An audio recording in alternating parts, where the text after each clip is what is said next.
नमस्कार, मैं राजाराम आप सभी का स्वागत करता हूँ one two all legal channel पर। आज हम जानेंगे the arbitration and conciliation act 1966 का सेक्शन नंबर 37 जो है अपीलिएबल या अपील। जो आर्बिट्रेशन एंड कॉन्सिलिएशन एक्ट है, इसका मुख्य उद्देश्य है विवादों का त्वरित समाधान करना। अब सेक्शन 37 है जो अपीलिएबल ऑर्डर्स के लिए हैं। आइए इसमें क्या कहा गया है हम पढ़ते हैं।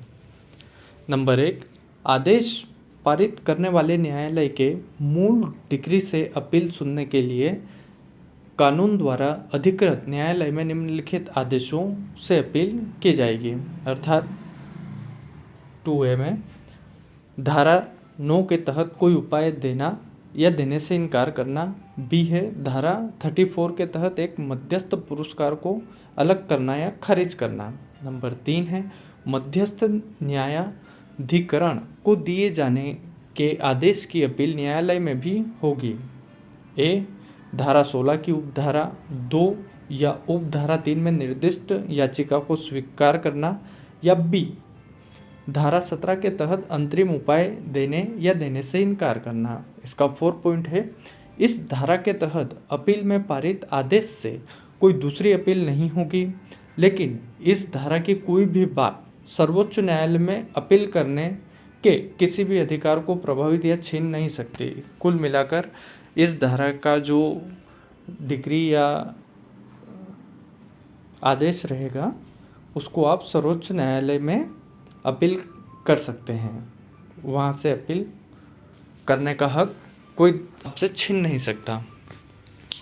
इस स्वीकृत उद्देश्य को आगे बढ़ाने में मध्यस्थता अधिनियम 1996 की धारा 34(3) में प्रावधान है कि एक मध्यस्थ निर्णय को रद्द करने के लिए एक आवेदन मध्यस्थ पुरस्कार की प्राप्ति से 3 महीने के भीतर किया जाना चाहिए, यानी 90 दिन से पहले। उक्त धारा 34 सबसेक्शन 3 का प्रावधान न्यायालय को 30 दिनों की एक और अवधि के भीतर इस तरह के आवेदन की अनुमति देने के लिए एक सीमित विवेक प्रदान करता है, यदि आवेदक को पर्याप्त कारण 3 महीने की अवधि के भीतर इस तरह के आवेदन को दाखिल करने से रोका गया हो, यानी वह व्यक्ति 3 महीने की अवधि के भीतर किसी कारणवश अपना आवेदन दाखिल नहीं कर पाया हो।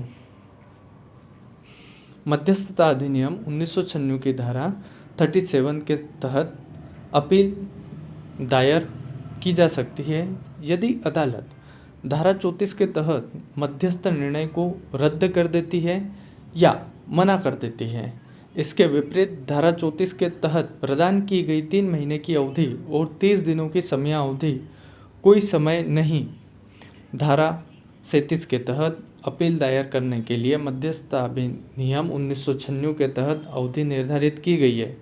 चूँकि समय सीमा 1996 के धारा 43 के आधार पर मध्यस्थता और अदालती कार्रवाई पर लागू होता है। धारा 37 के तहत अपील दायर की जानी चाहिए। लिमिटेशन एक्ट 1963 के अनुच्छेद 116 और 117 के अनुसार 90 दिनों या 30 दिनों के भीतर इस बात पर निर्भर करता है कि अपील क्रमशः किसी अन्य अदालत से उच्च न्यायालय या इंट्रा हाईकोर्ट अपील में है या नहीं है।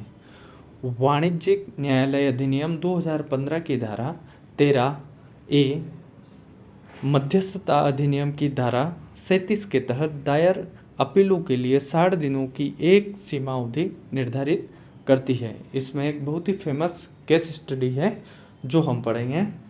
ये जो केस स्टडी है ये विशेष रूप से भारत संघ बनाम वरिंदर कंस्ट्रक्शन लिमिटेड